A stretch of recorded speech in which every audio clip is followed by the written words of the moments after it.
કેમ છો બાળ મિત્રો? મજામાં ને બધા? આશા રાખું છું કે તમે બધા મજામાં હશો. તો બાળ મિત્રો, આજે આપણે ધોરણ 6 નું ગુજરાતી ભણશું, જેમાં આપણે ભણશું પાઠ 13 સાગરકાંઠાનો પ્રવાસ, જેના કવિ છે જેના લેખક છે રઘુવીર ચૌધરી. બરાબર? તો હવે આપણે રઘુવીર ચૌધરી છે એમનો આપણે થોડો પરિચય મેળવીશું કે જેણે સરસ મજાનો સાગરકાંઠાનો પ્રવાસ એવો સરસ મજાનો એક પાઠ લખેલો છે. બરાબર? ઘણું બધું અંદર આપણને જાણવા મળે છે. એ હું તમને પાઠની જ્યારે સમજૂતી આપીશ ત્યારે તમને ખૂબ જ મજા આવશે. બરાબર? તો હવે આપણે આજે રઘુવીર ચૌધરી છે, બરાબર, એમનો આપણે થોડો પરિચય મેળવી લઈએ. બરાબર? કે એમનું જન્મસ્થળ, એ કવિ કેવા હતા, એમણે કેવા પુસ્તકો લખેલા, બરાબર, એ તેના કારણે પ્રખ્યાત થયેલા, આપણે બધું એમના વિશે જાણી લઈએ. બરાબર? તો રઘુવીર ચૌધરી, એમનો જન્મ છે 5/12/1938 અને એમનું જે જન્મ સ્થળ છે એ છે બાપુપુરા, જિલ્લો ગાંધીનગર. બરાબર? હવે જોઈએ આપણે પાઠ્યપુસ્તકની અંદર રઘુવીર દલસિંહ ચૌધરીનો જન્મ ગાંધીનગર જિલ્લાના બાપુપુરા ગામે થયો છે. બરાબર? ક્યાં થયો છે? તો કે ગાંધીનગર જિલ્લાના બાપુપુરા ગામે થયો છે. કોલેજ કક્ષાએ વર્ષો સુધી અધ્યાપન કાર્ય કર્યું છે. બરાબર? એમણે કોલેજ કક્ષાએ વર્ષો સુધી અધ્યયન અને અધ્યાપન કાર્ય કર્યું છે. કોણે? તો કે રઘુવીર ચૌધરીએ. તેઓ આપણા જાણીતા નવલકથાકાર અને નાટ્યકાર છે. બરાબર? કેવા છે?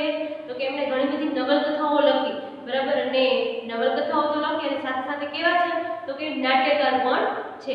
બરાબર? કવિતા, ટૂંકી વાર્તા, વિવેચન, નિબંધ વગેરે ક્ષેત્રે યશસ્વી પ્રદાન કર્યું છે. જો એમણે સરસ મજાની કવિતાઓ લખી એટલે લેખક છે, બરાબર, કવિ છે સરસ મજાના, એટલે કવિતા, ટૂંકી વાર્તા, વિવેચન, નિબંધ વગેરે ક્ષેત્રે એમણે યશસ્વી પ્રદાન કર્યું છે. એટલે ઘણા એ બધા જે ક્ષેત્રો છે એ ક્ષેત્રની અંદર એ ઘણા બધા આગળ વધ્યા છે.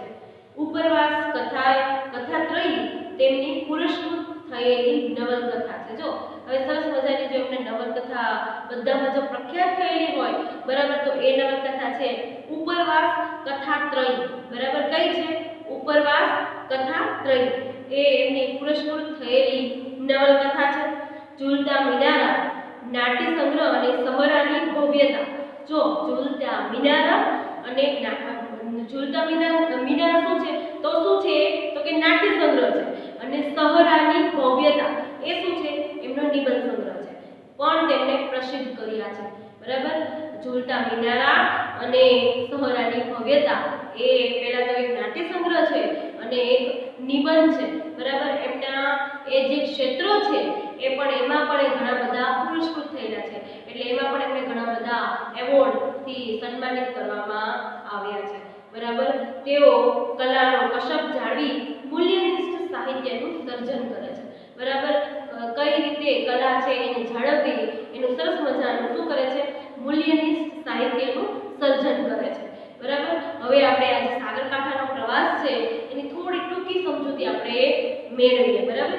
તો કે ગુજરાતના દરિયાકાંઠે આવેલા જાણીતા સ્થળો તો કે માધવપુર, દ્વારકા, સોમનાથ, દીવ, દાંડી, માંડવી જેવા સ્થળોનું રસપ્રદ શૈલીમાં વર્ણન કરવામાં આવ્યું છે.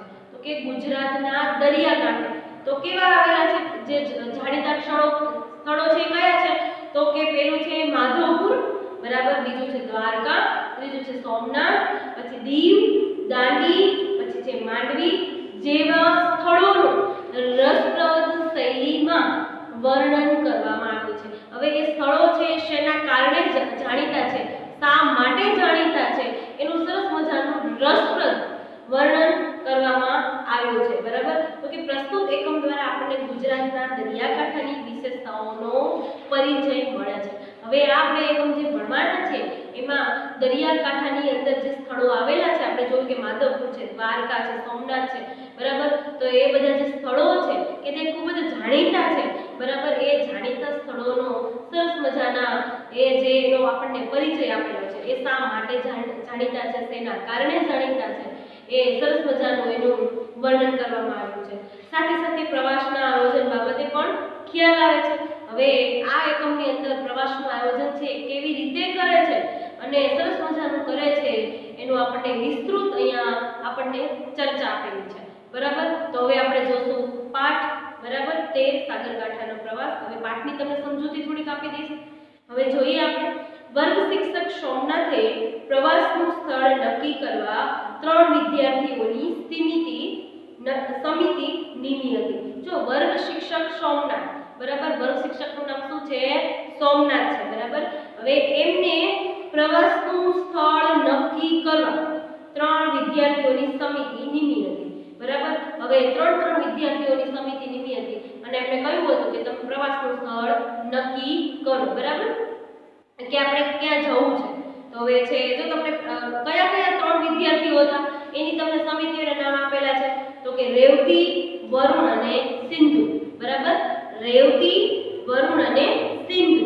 ઘંટ વાગતા ચર્ચા અટકી બરાબર. હવે ઘંટ વાગ્યો અને ચર્ચા જે નક્કી કરતા હતા, જે આયોજન કરતા હતા પ્રવાસનું બરાબર, આ જે 3 જે સમિતિ નક્કી કરી હતી બરાબર, એ જે નક્કી કરેલી જે સમિતિ છે એ બધા 3 લોકો ચર્ચા કરતા હતા. પણ હવે શું થયું? તો કે ઘંટ વાગ્યો એટલે શું કર્યું એમને? તો કે ચર્ચા જે કરતા હતા એને અટકાવી દીધી. સોમનાથે પ્રવેશ કરવાની સાથે પાટિયા પર નજર કરી. હવે સોમનાથ કોણ છે? એમના વર્ગ શિક્ષક છે બરાબર. હવે પ્રવેશ કરવાની સાથે પાટિયા પર નજર કરી. હવે જ્યાં પાટિયું છે એ ટીંગાતું હતું અને ત્યાં જે વર્ગ શિક્ષક સોમનાથ છે એ નજર કરે છે. એ ભૂગોળના શિક્ષક હતા. કયા વિષયના શિક્ષક હતા? તમને એમ કે વર્ગ શિક્ષક જે સોમનાથ છે એ કયા વિષયના શિક્ષક હતા? તો કે ભૂગોળ વિષયના શિક્ષક હતા બરાબર. અને હવે એવું કહે છે કે અને કુદરત વિષયની કવિતાના ચાહક હતા. હવે કુદરત વિષયની જે કવિતાઓ છે એ કવિતાઓના શું હતા? તો કે ચાહક હતા બરાબર. પાટિયા પર લખાયેલી પંક્તિઓ વાંચી રાજી થયા. હવે પાટિયા પર સરસ મજાની પંક્તિઓ લખેલી હતી, એ પંક્તિઓ વાંચે છે અને વર્ગ શિક્ષક જે સોમનાથ છે ખૂબ જ રાજી થઈ જાય છે.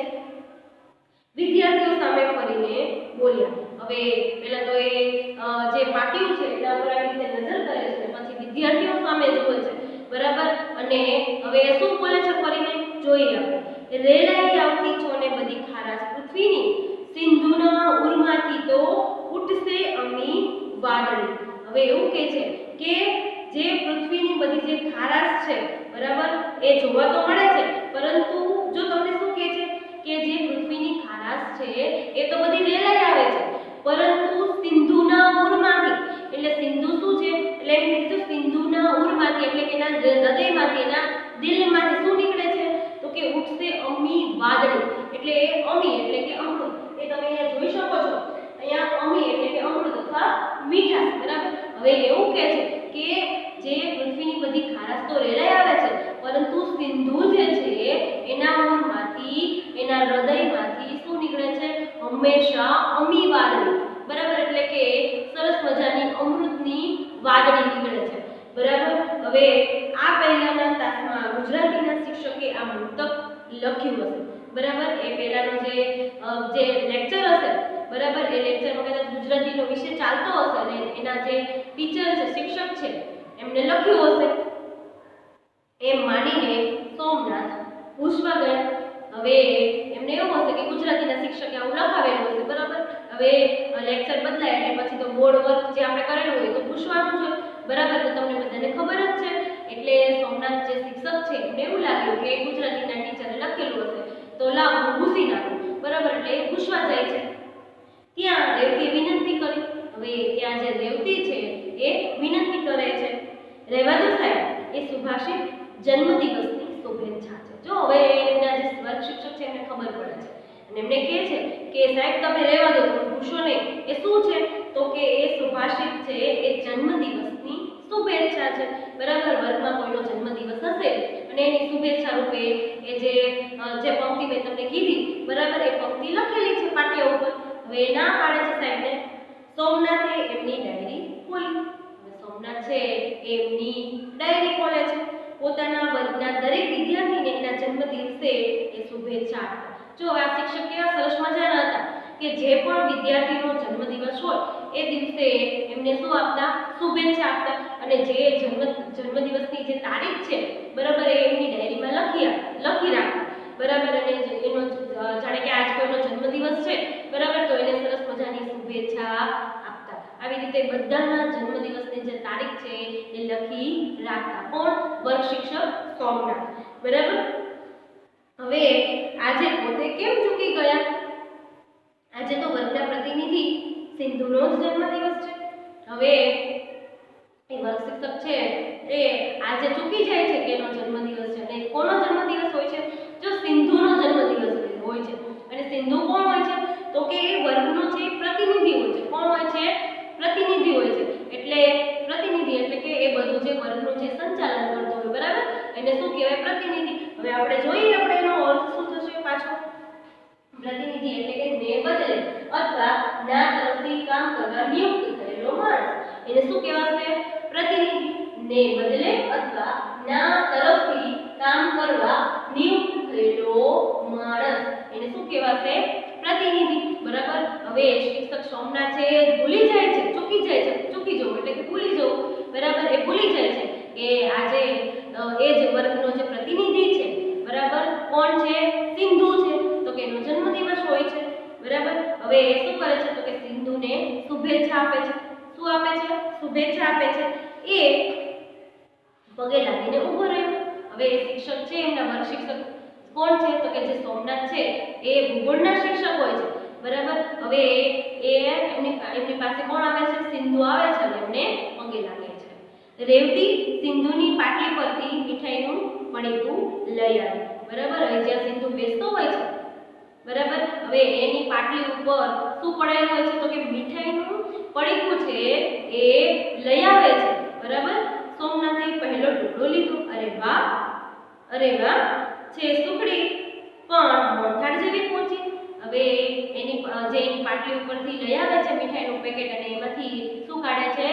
શું હોય છે? તો કે સુખડી હોય છે. પણ શિક્ષકને કેવી લાગે છે? મોહનથાળ જેવી લાગે છે. અને કહે છે અરે વાહ, છે સુખડી પણ મોહનથાળ જેવી પહોંચી. બરાબર. સુખડી છે પણ કેવી છે? મોહનથાળ જેવી પહોંચી છે. રેવતી વિદ્યાર્થીઓને મીઠાઈ વહેંચતી હતી. એની સાથે પ્રવાસના સ્થળ અંગે સમિતિનો અભિપ્રાય સિંધુએ જાહેર કર્યો. બરાબર. હવે રેવતી છે એ બધા વિદ્યાર્થીઓને મીઠાઈ વહેંચે છે અને જે એમણે પ્રવાસનું જે સ્થળ છે એ અંગે જે એમને સમિતિએ, બરાબર, જે પણ અભિપ્રાય નક્કી કર્યો હોય છે એ જાહેર કરે છે.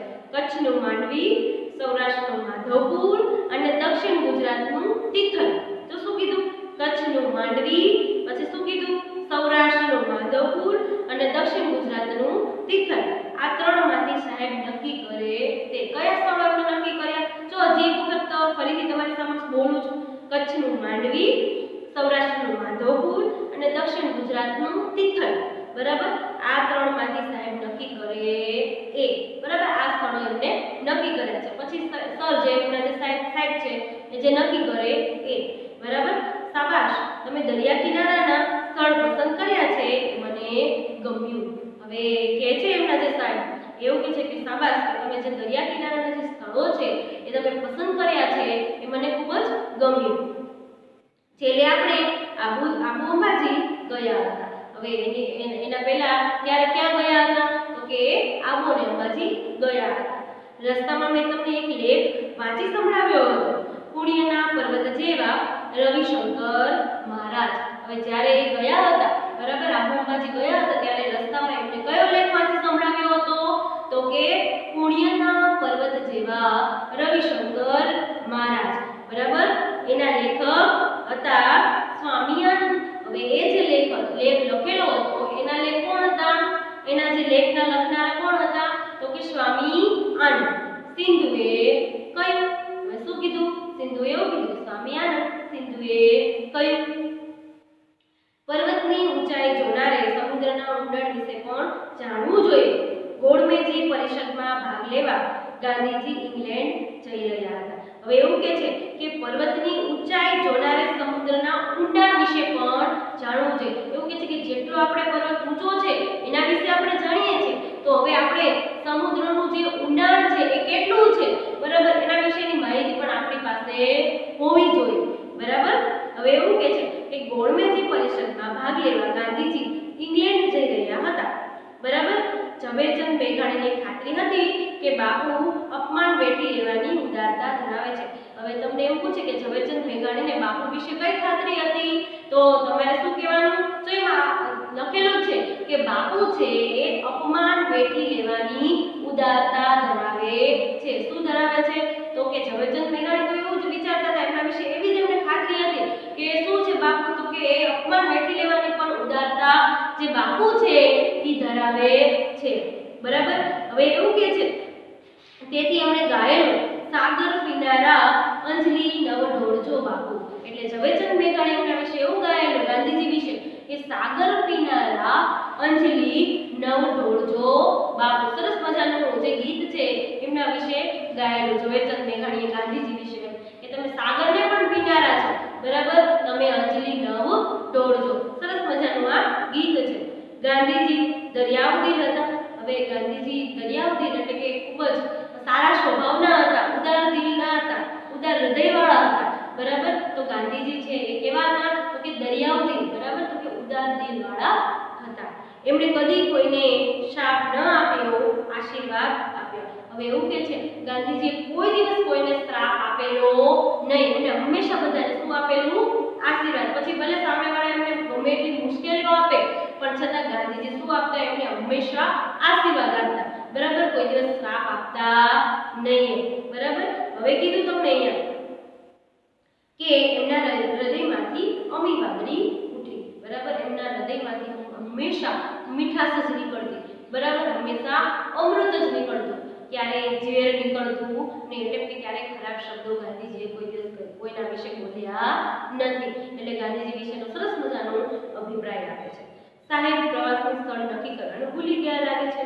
રેવતીએ વરુણ સામે જોઈને સોમનાથ સાંભળે એ રીતે કહ્યું. બરાબર. હવે રેવતી છે એ કોને સાંભળે? એમ તો કે રેવતીએ વરુણ સામે જોઈને, બરાબર, શું કીધું? તો કે સાહેબ પ્રવાસનું જે સ્થળ છે એ નક્કી કરવાનું ભૂલી ગયા લાગે છે. બરાબર. શું કહે છે? રેવતીએ વરુણ સામે જોઈને જે સોમનાથના જે શિક્ષક છે એ સાંભળે એ રીતે કીધું. કોને કીધું? રેવતીએ કોને કીધું? વરુણને. બરાબર. વરુણની સામે શિક્ષક સોમનાથ છે એ સાંભળે એ રીતે કહ્યું. સોમનાથે તુરંત પીઠ ફેરવી. એટલે કે પીઠ ફેરવે એટલે કે પાછળ જોયું. તરત જ એમને આવી રીતે જે સોમનાથ શિક્ષક સાંભળે એ રીતે બોલી રેવતી. બરાબર. એટલે જે સોમનાથ છે એ તરત પાછળ જોવે છે. બરાબર. એમની સામે જોવે છે. મુક્ત કુશિયાવીના પાટિયા પરની બાકીની જગ્યાએ પશ્ચિમ ભારતનો નકશો દોરીને દરિયા કિનારાના સ્થળોના નામ લખવા માંડે. હવે જે મુક્તક સરસ મજાનું લખ્યું હતું જન્મદિવસે, બરાબર, એટલે એ મુક્તક છે એ ના ભૂસ્યું અને એની જે બીજી જગ્યા હતી જે સારી હતી, બરાબર, એ મુક્તક રહેવા દીધું અને બાકીની જગ્યાએ એમને શું દોર્યું? જો તમને આપેલું કે પશ્ચિમ ભારતનો નકશો દોર્યો. શું દોર્યું? નકશો દોર્યો અને અહીંયા જે દરિયા કિનારાના જે સ્થળો છે એના નામ લખવા માંડ્યા. બરાબર. છેક ઉપરના કોટેશ્વર. હવે સરસ મજાનો પશ્ચિમ ભારતનો નકશો દોર્યો અને એની અંદર જે સ્થળો હતા દરિયા કિનારાના એ સ્થળો લખ્યા. કોણે લખ્યા? એમના શિક્ષક. કારણ કે ભૂગોળના શિક્ષક હતા એટલે એમના શિક્ષકે લખેલા. બરાબર. છેક ઉપરના કોટેશ્વર. છેક ઉપર શું લખેલું? તો કે કોટેશ્વર. પછી નારાયણ સરોવરથી શરૂઆત કરી. બરાબર. ઉપર તો સૌપ્રથમ એની ટોચે શું લખેલું? કોટેશ્વર લખ્યું. બરાબર. હવે પછી શું ક્યાંથી શરૂઆત કરી? તો કે નારાયણ સરોવરથી શરૂઆત કરી. માંડવીના નામ સામે વાણચી કર્યું. બરાબર. હવે માંડવી જે છે એના નામ એની સામે શું લખ્યું? તો કે વાણ છે એ ચિતર્યું. પછી દ્વારકા, બેટ દ્વારકા લખ્યું. બોલો હવે શું લખું? હવે એમ કે છે દ્વારકા લખ્યું અને બેટ દ્વારકા પણ લખ્યું. બરાબર. હવે એમ કે છે કે હવે તમે બોલો હું શું લખું? સાહેબ કે છે માધવપુર. છેલ્લી પાટલી પર બેઠેલા વિદ્યાર્થીએ કહ્યું. હવે છેલ્લી પાટલી ઉપર વિદ્યાર્થી બેઠેલો હતો અને એણે કીધું કે સાહેબ તમે માધવપુર લખો. બરાબર. એટલે મેં માધવપુર જોયું છે એના વિશેનો લેખ પણ લાવ્યો છું. લો વાંચો. હવે જે છેલ્લી પાટલી પર બેસેલો જે છોકરો છે એ કહે છે, વિદ્યાર્થી કહે છે કે મેં માધવપુર જોયું છે. બરાબર. લો હાલો હું માધવપુર વિશેનો લેખ પણ લાવ્યો છું, તમે વાંચો. બરાબર. વિદ્યાર્થીઓને સોમનાથ પ્રોત્સાહન આપે છે. એ બને એટલું જાતે ભણે તો વધુ સારું એવું તે માને છે. તેથી તે લેખ વાંચવા લાગ્યા. હવે વર્ગ શિક્ષક જે સોમનાથ છે એ એવું માને છે કે જે વિદ્યાર્થીઓ છે એમની જાતે ભણે, જાતે માહિતી મેળવે, બરાબર, અને જાણે, વાંચે, સમજે, બરાબર, એવું આ જે વર્ગ શિક્ષક છે એ સમજતા હોય છે. એટલે એ જે પેલા જે છોકરો છે એની પાસેથી આ લેખ લે છે અને વાંચવા લાગે છે. માધવપુર સૌરાષ્ટ્રના સાગરકાંઠાનું વૃંદાવન છે. હવે શું છે માધવપુર? તો કે માધવપુર છે સૌરાષ્ટ્રના સાગરકાંઠાનું વૃંદાવન છે. તેનું વૃંદાવન છે તો કે માધવપુર એ સૌરાષ્ટ્રના સાગરકાંઠાનું વૃંદાવન છે. જો એને સરસ મજાનું આપણને એના વિશે પરિચય કરાવે છે. અહીં સદીએ મહાન સંતો આવ્યા છે. હવે એમ કહે છે કે માધવપુર છે એ સાગરકાંઠાનું સરસ મજાનું સૌરાષ્ટ્રનું વૃંદાવન છે અને અહીંયા શું આવેલા છે તો કે ઘણા બધા સદીએ એટલે કે 100 વર્ષે, એક સદી એટલે કે 100 વર્ષ, બરાબર. એટલે એમ કહે છે કે જેટલી પણ સદીઓ બદલાણી એ સદીએ મહાન સંતો આવેલા છે, બરાબર છે. મહાન જે સંતો થઈ ગયા છે, બરાબર, એની ચર્ચા કરે છે. અહીં સદીઓ જૂના ઝાડ છે. હવે એમ કહે છે કે માધવપુરની માધવપુરનો તમને અહીંયા ચર્ચા કરે છે તો કે માધવપુર કેવું છે, શેના માટે પ્રખ્યાત છે? તો એવું કહે છે કે અહીંયા તો કે સદીએ ઘણા બધા મહાન સંતો થઈ ગયા છે.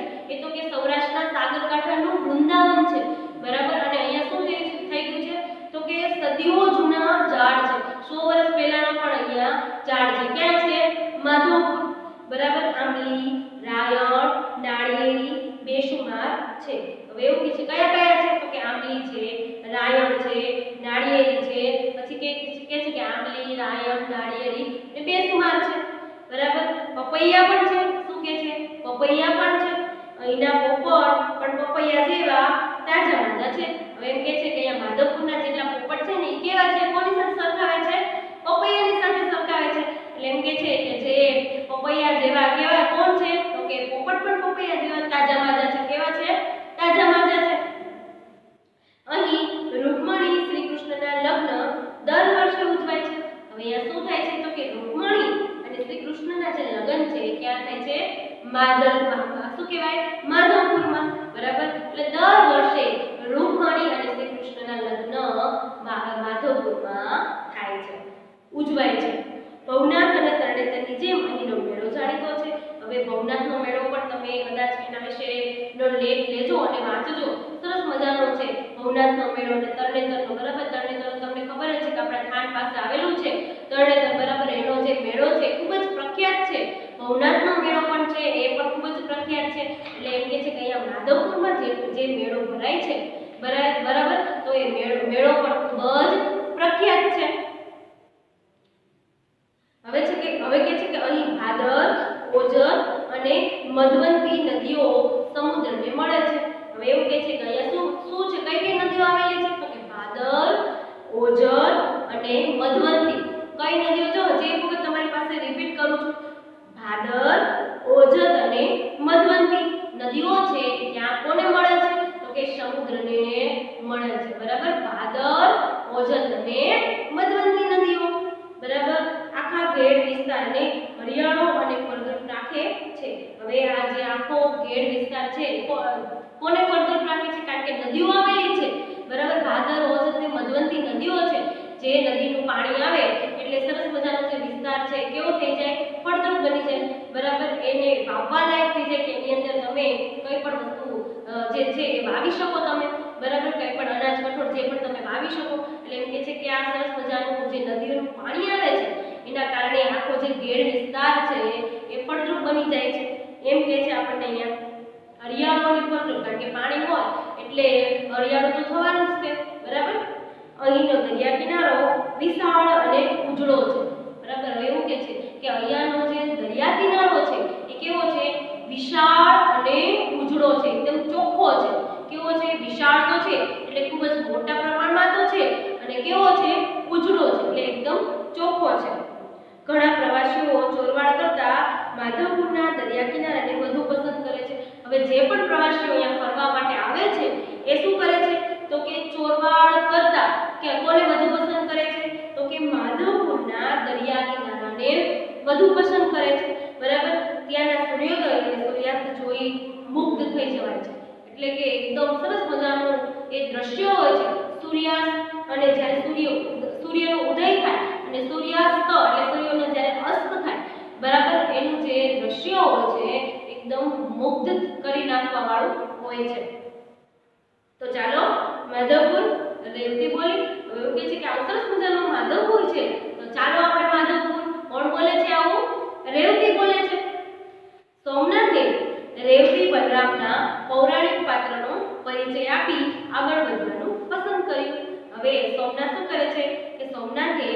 રેવતી સોમનાથે રેવતી બલરામના પૌરાણિક પાત્રનો પરિચય આપી આગળ વધવાનું પસંદ કર્યું. બરાબર. હવે રેવતી બલરામના જે પૌરાણિક જે પાત્રો છે એના વિશે ચર્ચા કરે છે અને આગળ વધવાનું એ પસંદ કરે છે. સોમનાથ લખ્યું. સાહેબ પોતાનું નામ લખવાની ઉતાવળમાં સુદામા અને ગાંધીજીના વતનને ભૂલી ગયા. સિંધુએ વિનય વિવેક જાળવીને કહ્યું. બરાબર. હવે એવું કે છે કે સાહેબ જો હવે સાહેબે શું લખ્યું? સોમનાથ લખ્યું. બરાબર. અને જે રેવતી અને બલરામના જે પૌરાણિક પાત્રો હતા બરાબર એનો પરિચય આપ્યો અને આગળ વધ્યા અને પછી શું લખ્યું? એમનું નામ લખ્યું કારણ કે એમનું નામ શું હતું? સોમનાથ હતું. બરાબર. હવે સાહેબ છે એ પોતાનું નામ લખે છે. હવે લખે છે એટલે જે કોણ બોલે છે? તો સિંધુ એવું કહે છે વિનય વિવેકપૂર્વક. બરાબર. હવે વિનય વિવેકપૂર્વક કહે છે કે સાહેબ તમે પોતાનું નામ લખવાની ઉતાવળમાં તમે સુદામા અને ગાંધીજીના વતનને ભૂલી ગયા. બરાબર. બધું એક સરસ મજાનું સમજાવે છે. હવે એવું કહે છે કે તમે તો ભૂલી ગયા સુદામા અને કોના? તો કે ગાંધીજીના વતનને તમે ભૂલી જાઓ છો. તમારું નામ લખવાની ઉતાવળમાં કોણ કહે છે? સિંધુએ વિનય વિવેકપૂર્વક કહે છે. અરે હા, દ્વારકા અને માધવપુર વચ્ચે પોરબંદર ખરું? એમ કહે છે કે હા, દ્વારકા અને માધવપુર. બરાબર. એટલે એમ કહે છે દ્વારકા અને માધવપુર વચ્ચે કયું આવેલું છે? તો કે પોરબંદર ખરું. સાચી વાત છે તારી. એમ કહે છે. રાષ્ટ્રપિતાના જન્મસ્થળને કેમ ભૂલે? આપણા જે મહાત્મા ગાંધી છે એમનું જન્મસ્થળ કયું છે? તો તમને બધાને ખબર છે પોરબંદર. બરાબર. હવે એવું કહે છે કે દ્વારકા અને માધવપુર વચ્ચે કયું આવે છે? તો કે પોરબંદર આવે છે. બરાબર. તો પોરબંદર શું છે? તો કે પોરબંદર એ તો કે મહાત્મા ગાંધી એટલે કે જે આપણા રાષ્ટ્રપિતા છે એનું જન્મસ્થળ છે. એને થોડું કે ભૂલી જવાય. અને ત્યાંનો દરિયો પણ મુંબઈના ચોપાટી વિસ્તારને ભૂલાવી દેવો છે. હવે એવું કહે છે ત્યાંનો જે દરિયો છે એ પણ એવો છે કે મુંબઈનો જે ચોપાટી વિસ્તાર છે એને પણ એ ભૂલાવી દેવો છે.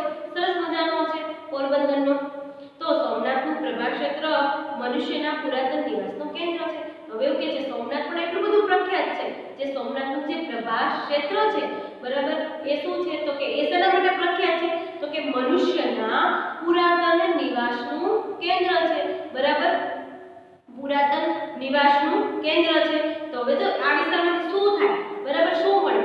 તો કે આ વિસ્તારમાંથી મનુષ્યની પ્રાચીનમાં પ્રાચીન ખોપરી મળી છે.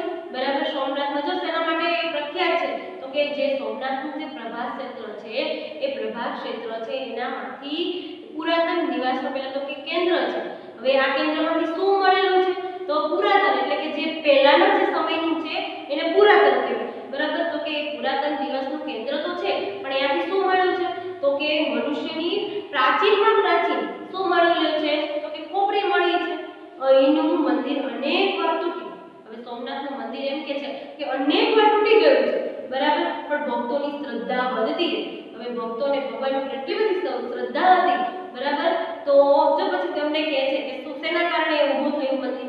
તો કે અત્યારે જે ભવ્ય મંદિર આખા દેશના યાત્રીઓને ખેંચી લાવે છે એ સાતમું છે. હવે કેટલી વખત 6 વાર જે મંદિર છે એ ઘણી વખત તૂટી ગયું. બરાબર. પણ આ જે મંદિર છે જે ભવ્ય જે મંદિર છે અને એ મંદિરમાં જે દર્શન માટે દર્શનાર્થીઓ આવે છે બરાબર એ મંદિર છે એ સાતમું મંદિર છે. કેટલામી વાર બંધાવેલું છે? આ સાતમી વાર મંદિર બંધાવેલું છે. અને દ્વારકાનું જે ત્રિલોક સુંદર છે એ જગત મંદિર પણ સમુદ્ર કિનારાની શોભા છે. હવે એમ કહે છે કે દ્વારકાનું ત્રિલોક સુંદર જગત મંદિર છે એ પણ શેની શોભા છે? તો કે સમુદ્ર કિનારાની શોભા છે. બરાબર. એની જે શોભા છે એ વધારે છે. કયું? તો કે દ્વારકાનું ત્રિલોક સુંદર જગત મંદિર છે એ શું છે? તો કે સમુદ્ર કિનારાની શોભા છે. બરાબર.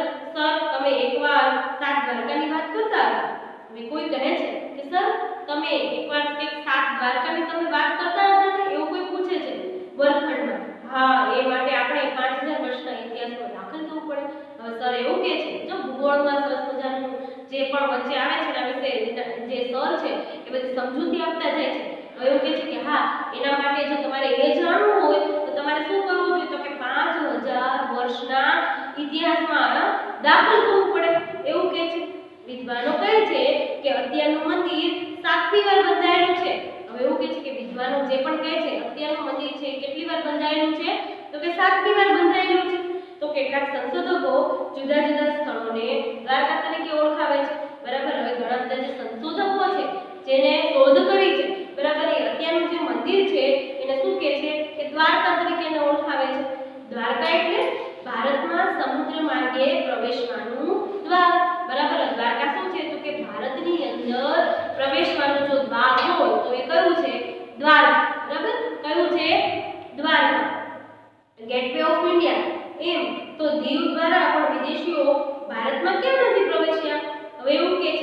કે જે દ્વારકા છે એ તો કે ભારતની અંદર પ્રવેશવાનું દ્વાર છે, બરાબર. તો હવે એવું કહે છે કે ગેટવે ઓફ ઇન્ડિયા. પછી એમ કહે છે એમ તો દીવ દ્વારા પણ વિદેશીઓ છે એ ભારતમાં નથી પ્રવેશી શકતા. દીવમાંથી પણ ભારતમાં જે પ્રવેશીઓ જે મુસાફરો છે એ પ્રવેશી નથી શકતા. એટલે કે જે મુસાફરો કેવા છે પાછા એ વિદેશીઓ છે, બરાબર. એ વિદેશીઓ છે એ ક્યાંથી આવે છે તો કે દીવમાંથી આવે છે, એવું કહે છે. તળાજા પાસેનું ભવનાથ મંદિર. હવે એવું કહે છે હવે પાછું બીજાની ચર્ચા કરે છે કે તળાજા પાસેનું ભવનાથ મંદિર. હવે જો વર્ગખંડની અંદર આપણી ચર્ચા કરે છે, બરાબર.